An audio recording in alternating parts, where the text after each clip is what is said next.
จ๋าอยากเล่นกับอีกเนี่ย อันไหนเล่นอันไหนลูก อันนี้อันนี้อีกครั้งหนึ่งเหรอคะ ค่ะ โอเคค่ะไป อีกครั้งเดียวพอนะพ่อรออยู่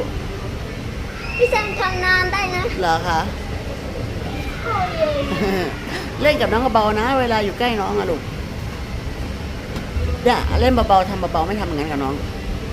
พี่แดนกลัว มาไปลงไป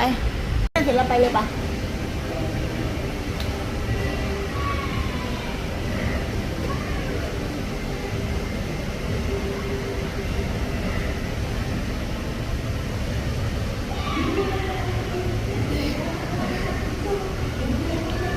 ไปพอแล้ว